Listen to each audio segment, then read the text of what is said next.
जय सनातन मित्रों, जय मां भारती। आज का विषय है कारपोरेट सेक्टर, भारत सरकार,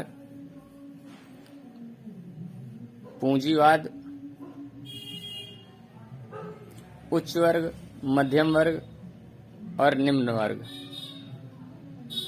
इनका आपसी संबंध और वर्तमान में स्थिति। विषय में बहुत से लोग जुड़े हुए हैं, विभाग मतलब, लेकिन फिर भी वीडियो बहुत छोटा है, ध्यान से गौर करिएगा। और हाँ, वीडियो को लाइक कर दीजिएगा अच्छा लगे तो, चैनल को सब्सक्राइब कर लीजिए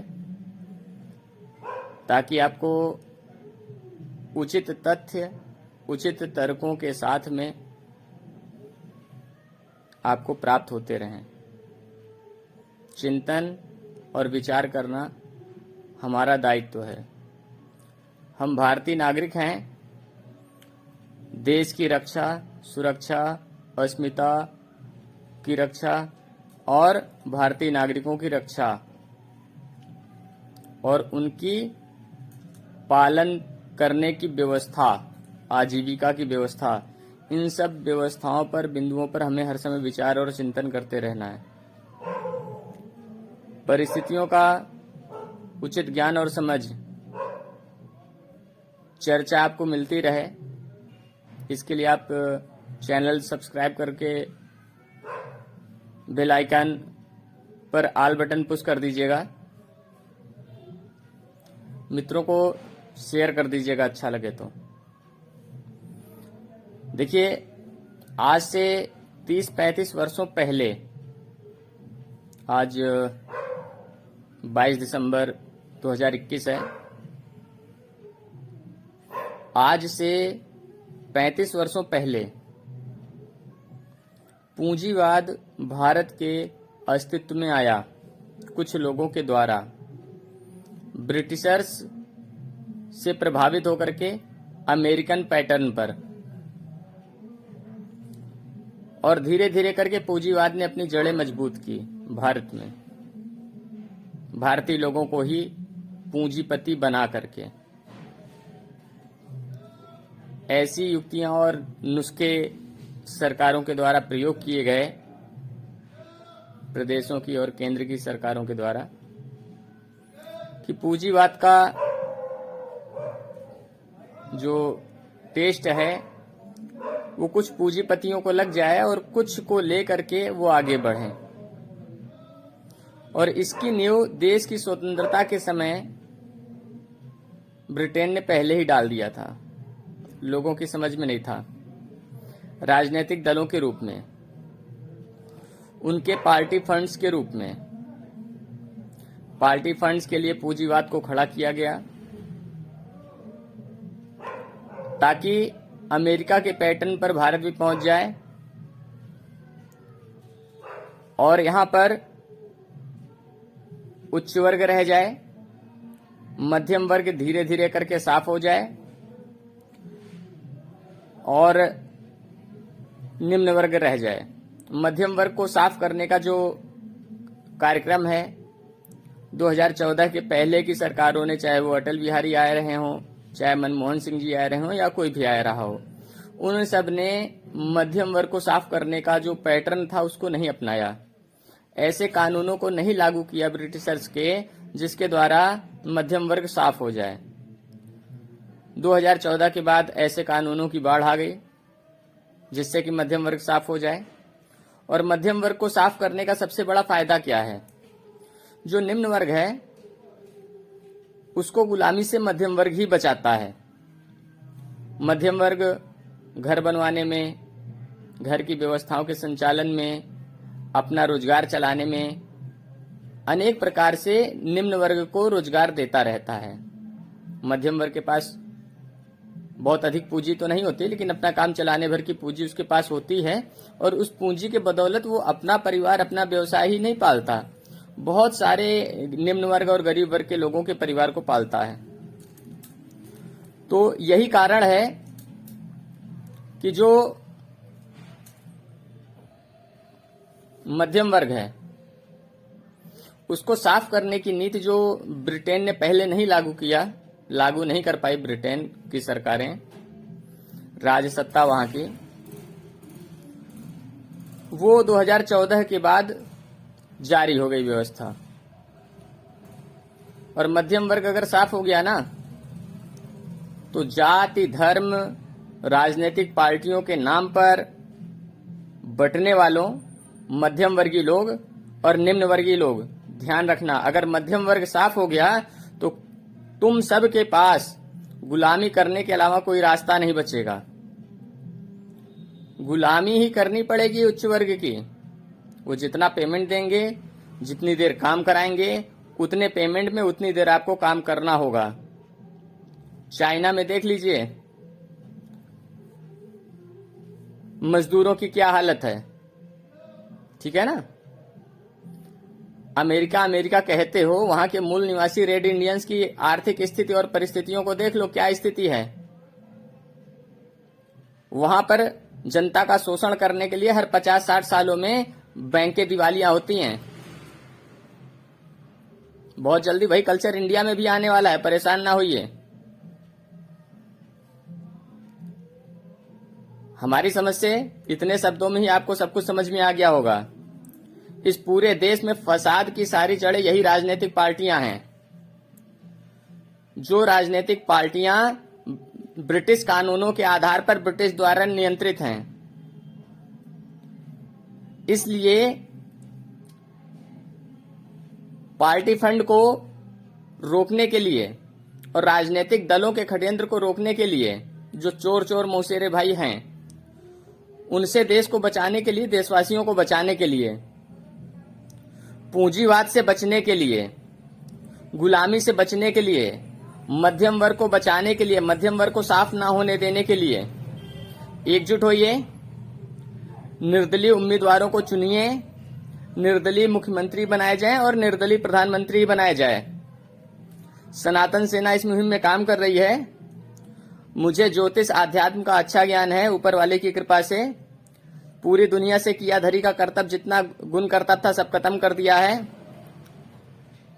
सभी मरे मुर्दारों को पितृयोन से मुक्ति दे दी है, क्योंकि मुझे पितरों को पितृयोन से मुक्ति देने का वरदान मिल गया था। तो ये जितने भी देवी देवता बने बैठे थे, ये सब कलयुग और अधर्म का षड्यंत्र था। कलयुग और अधर्म ने मंदिर की स्थापना की महत्ता को ऐसे बढ़ा चढ़ा करके बताया कि इससे तुम्हारा बहुत बड़ा कल्याण हो जाएगा। तो और विधान में क्या था कि जब कोई व्यक्ति मंदिर की स्थापना करता तो उसके प्राण ही उस देवता के रूप में बैठते, और जब तक वो व्यक्ति जिंदा रहता तब तक उसके प्राण जो है वहां पर तपस्या साधना जीवित मनुष्य के रूप में करते। व्यक्ति के कर्म, कर्तव्य और विचारों और संस्कारों से परे होकर के वो प्राण वहां पर तपस्या करते। लेकिन जब व्यक्ति मरता तो मरने के बाद उसकी जो जीवात्मा है, उसकी जीवात्मा जो है वो तत्काल मरने के बाद शरीर का त्याग करके उसी मंदिर की मूर्ति पर बैठ जाती। और इससे क्या होता, उस जीवात्मा को मुक्ति नहीं मिलती, कहीं जन्म नहीं होता, और वो प्रेत के रूप में उसी मूर्ति में बैठा रहता और लोग उस प्रेत का पूजन करते रहते। इस तरह से पूरी दुनिया में कलयुग और अधर्म ने प्रेतों का वास करा दिया था। तो पितृयोनि से पितरों को मुक्ति देने में ये सारी चीजें निकली, और सभी मंदिर, तीर्थों, स्थानों से ये जितनी भी स्थापनाएं रही हैं, उनको सब उन सब मरे मुर्दारों को हमें मुक्त करना पड़ा पितृयोनि से। इस समय सृष्टि की निराकार अवस्था है। देखिए ईश्वर किस रूप में, किस साकार रूप में, कैसे भक्तों की मदद और सहायता करने के लिए आगे आते हैं। ये दुर्गा, काली, शीतला, बिंदवासिनी, चामुंडा, ये सब जितनी देवियां बनी घूम रही थीं। अब आप ही बताइए, नवरात्रि में आप जो है उपवास रखिए 9 दिन का, उसके बाद बच्चों को जो है कन्या खिलाने के लिए बुलाइए और भेजिए। और समाज के दुष्ट लोग नवरात्रि का उपवास रखें अथवा ना रखें, अपने घर में कन्याएं खिलाएं और अपने घर की पितृबाधाएं बटोर करके उन कन्याओं और बच्चों में, लड़कों और बेटियों में जो है अपने घर की पितृबाधाएं, बीमारी, समस्याएं खिला दें। अगर वो देवता होते तो ऐसा जघन्य अपराध करने से क्या रोकते नहीं? क्या ऐसा अपराध करने पर, पाप करने पर दंड ना देते कि वो अबोध बच्चे की तुम जिंदगी बर्बाद कर रहे हो? पितरों को तीर्थ में, बीमारी समस्याओं को तीर्थ में बैठाने के लिए स्थान बनाया गया, वहां क्यों नहीं बैठा रहे हो? लेकिन ऐसा कुछ भी ना होता। क्यों? क्योंकि उन मरे मुर्दारों को अबोध बच्चे मिल जाते, उनके शरीर पर कब्जा करने का, उनकी मानसिकता को विकृत करने का पूरा मौका मिल जाता उनको। तो इसलिए ये सारा षड्यंत्र कलयुग और अधर्म के द्वारा चल रहा था।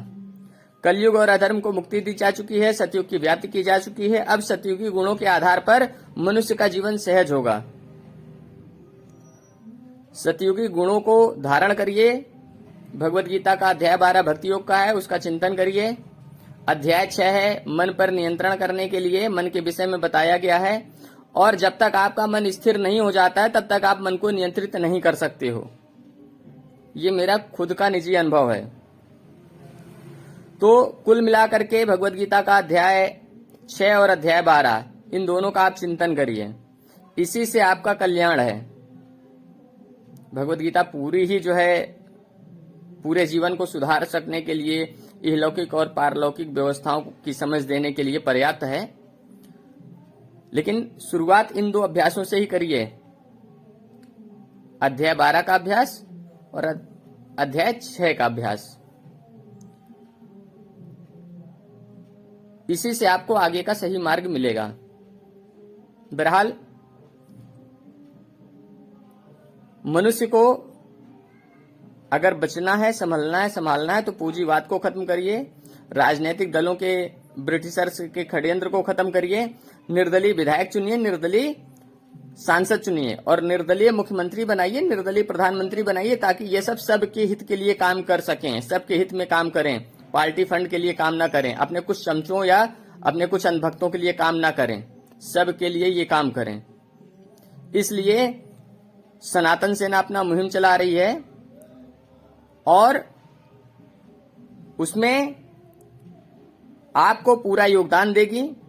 मैं पूरी तरीके से योगदान आपको दूंगा। कौन सा व्यक्ति सही है, हृदय मन का पवित्र है, शुद्ध है, अच्छा है, आध्यात्मिक कृपा जो हम पर है, उससे हम उसके विचारों को, समझ को, उसके लक्षणों को देख करके हम आपको बताएंगे, उसकी जनपत्री देख करके हम आपको बताएंगे कि नहीं कौन सा व्यक्ति सही है, किसको समर्थन करने पर वो जनहित के कार्य करेगा, परमार्थ के कार्य करेगा, स्वार्थ में नहीं जिएगा। स्वार्थ की पूर्ति तो स्वतः हो जाती है, जैसे हम सभी भक्तों के पालन और रक्षा के लिए कार्य कर रहे हैं। तो भाई सभी भक्तों में एक भक्त तो हम भी है ना।